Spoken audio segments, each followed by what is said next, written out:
Asalaamu calaykum. Waan ku salaamay daawade meel kasta oo aad ka joogta daafaha caalamka ee dunida. Fadlan ku soo dhawow mar kale iyo muuqaal kale. Muuqaalkani waxaan kaga hadli doonaa 5 ka mid ah sirdoonnada ugu xoogga badan caalamka iyo dawladaha ay u kala adeegaan.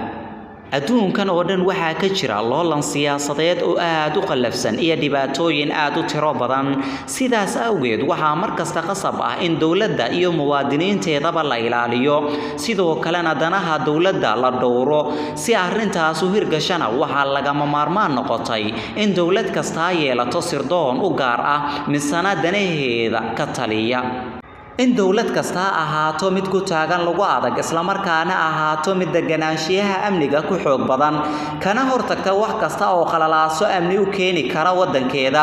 waa mid ka mid ah hadafyada ugu waaweyn ee sirdoonka adduunka loo aasaasay kuwaas oo kaalin mug leh ka qaata in wadanka ka ilaaliyaan halis kasta oo uga imaan karta gudaha iyo dibaddaba haddaba waxa aan muuqaalkan idinkugu soo gudbin doonaa 5 ka mid ah dawladaha leh sirdoonka ugu xoogga badan adduunka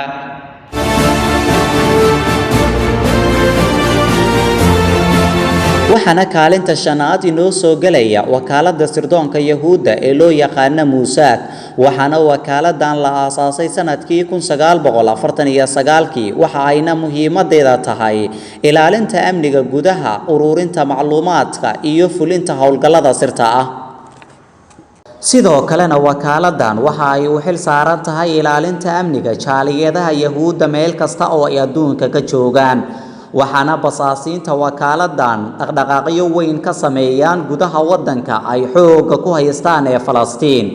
iyo wadamada dibadda gaar ahaan wadamada bariga dhexe Mossadka waxa ay horay uga fuliyeen howlgallo kala duwan wadamada bariga dhexe Aasiya USA UK iyo wadamo kale oo badan gaar ahaan Yurub waxayna tani ku cadeynaysaa awoodda ay leeyihiin Mossadka Yahuudda ayagoona sidoo kale ka mid ah sirdoonnada ugu xoogga badan adduunka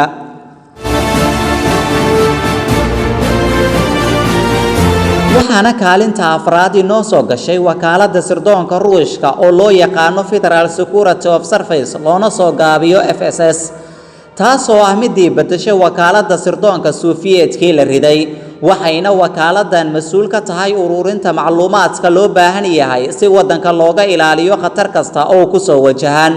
sidoo kalena waxa ay ka hortagtaa jariimooyinka nooc walba oo ay ahaadaan sida ku qoran qaanuunka federaalka Ruushka wakaaladda sirdoonka Ruushka waxa ay inta badan shabahdaa ciidamada militariga balse waxa ay ku kala duwan yihiin darayska militariga oo aanay xiran ciidamada sirdoonka Ruushka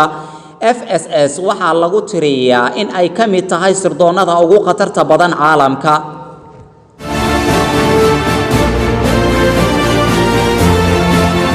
waxaana kaalinta saddexaad inoo soo galay wakaaladda sirdoonka UK oo loo yaqaano Military Intelligence Section 6 loona soo gaabiyo MI6 waxa ayna wakaaladan la howlgashaa wakaalada kale oo ka jira gudaha dalkaas wakaaladan MI6 ayaa ah mid mas'uulka ka ah ururinta dhammaan macluumaadka qiimaha u leh xukuumadda Britain waxayna wakaaladan haysataa basaasiinta ugu xoogga badan uguna fiican adduunka waxayna caan ku yihiin in howlgallo sir ah ay ka fuliyaan gudaha wadanka iyo dibaddiisaba haddii aad daawatay filimka laga matalay ee James Bond dabcan waa taqaanaa wakaaladda MI6 ayadoona sidoo kale wakaaladan caan ku tahay adeegsiga tiknoolajiyada casriga ah iyo gabdho qurqurux badan isla markaana loo tababaray hawlaha basaasnimada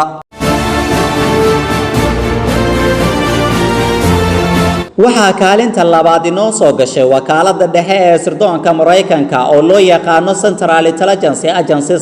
loona soo gaabiyo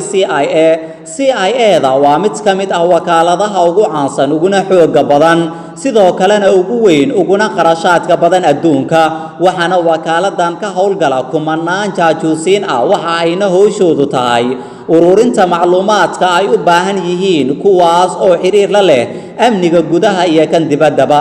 CIA-da Mareykanka waxa ay sidoo kale howlgallo sir ah ka fulisaa meel kasta oo adduunka ka tirsan waxaana wakaaladan la sheegaa in ay tahay wakaaladda qarashka ugu badan ku bixisa adduunka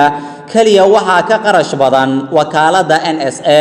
oo iyada qudheeda CIA-da u adeegto balse qarashka guud ee wakaaladan ayaa ka badan 30 bilyan sanadkii waxayna tani ku tusaysaa sida wakaaladan u xoog badan tahay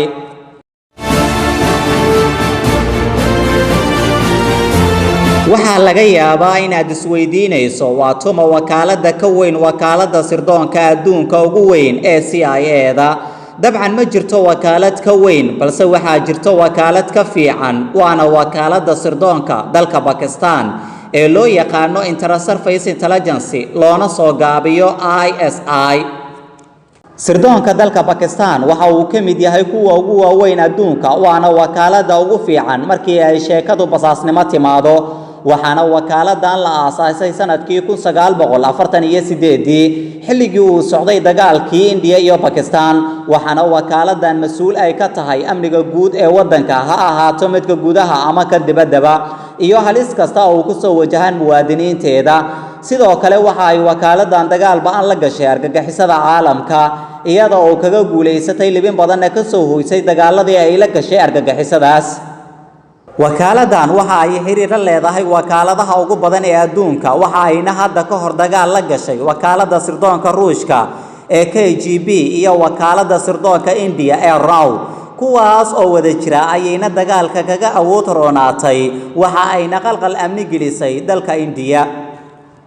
waxa aan daawadayaal halkan ku soo gabagabeynaya muuqaalkii koobnaa ee aan idinkaga soo diyaariyay shanta sirdoon ee ugu xoog badan adduunka